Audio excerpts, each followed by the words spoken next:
Hey up everybody, it's Johnny P, the Stonegate Success Coach. It's Tuesday, it's press the stop button.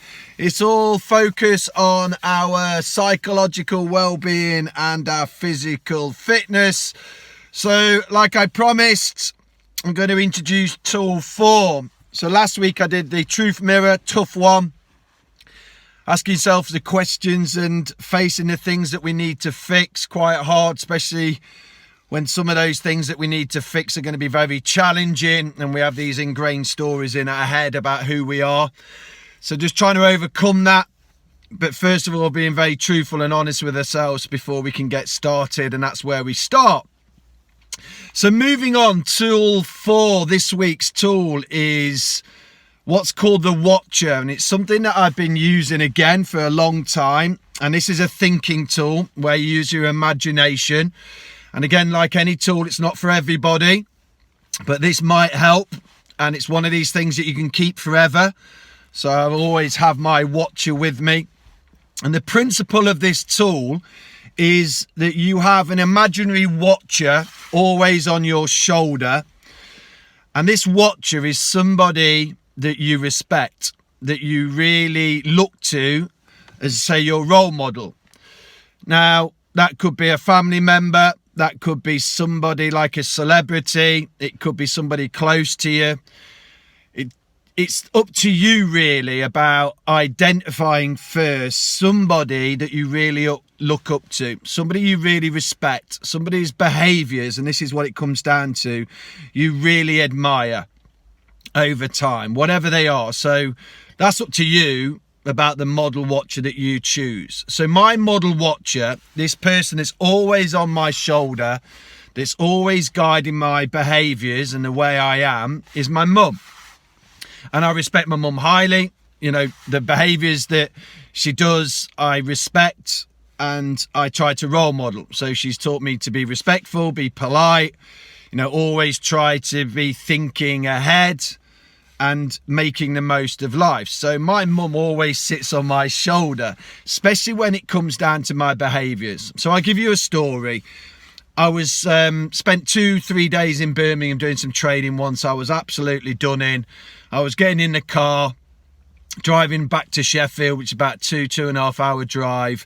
And my car had loads of rubbish in it. And me, just out of habit, I don't know what it was, started to wind down the window. And my intention was to throw this litter out of the window. And that isn't me. People know me. That just isn't me. And actually, that's where my watcher came in. This is where I started to think. I was just about to do an action and my watcher came into play. And I started to think, actually, what would my mum think of me if I started just throwing all this litter out? Because it was convenient for me. That's all it was, really. It was just easy. There's a bit of a mess there on my seat. I'll just lob it out the window.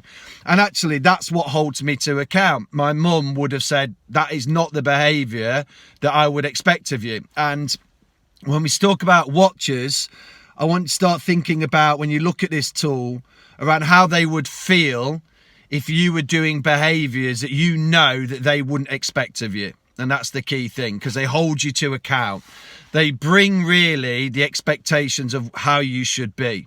And it's always there. So when you're about to do something and you know deep down that it's not the right thing to do, call on your watcher, your model watcher, whoever that is.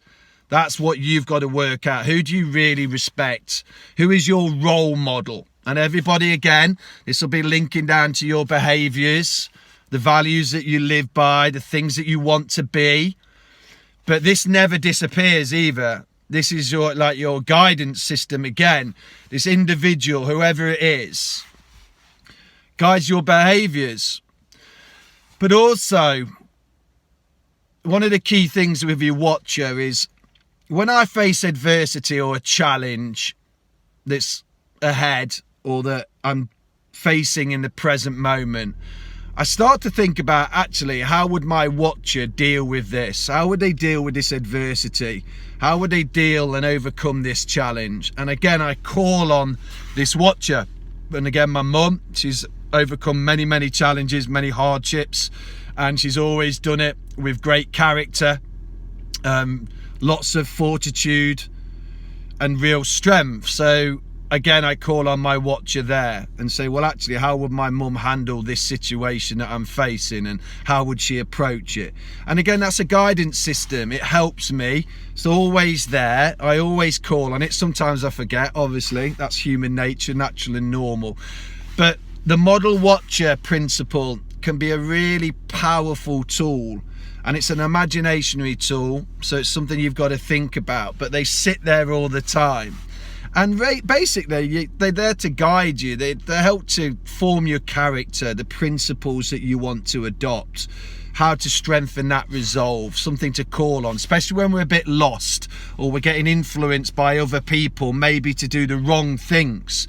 And that's the key thing, isn't it? When we've got other people around us who might be taking us down the wrong path that leads to certain consequences, maybe we call on this imaginary watcher. So first of all, define who your watcher is and why.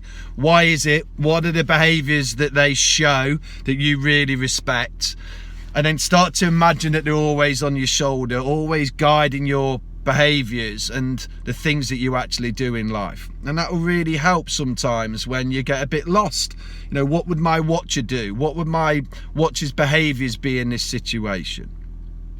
Anyway, look, that's a character building tool. It's not a personality tool, it's a character building tool. How do we define our characters? Like I keep saying, these principles that we want to live by, the B bit is so important, and the watcher can really help out with that. And that watcher might change over time depending on you and the values that you want to live by. But try to imagine that watcher, start to think about how they would feel if you let them down, and then just keep calling it into play. That's what it absolutely is. It just sits there and it's always guiding you in those situations. And again, don't let the mind justify it. You know, justify throwing the litter out the window. Could have been very easy. Oh, it's easy, John. Somebody else will pick it up. It's somebody's job to pick it up. Look at how the mind creates that story when it comes to kind of littering and doing the things that we want. Oh, I've had too much to drink.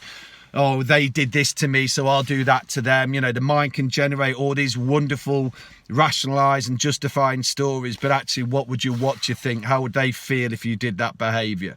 Anyway, look, have a great Tuesday. We're on to tool 4. It's in the Dropbox folder. Just click on the link.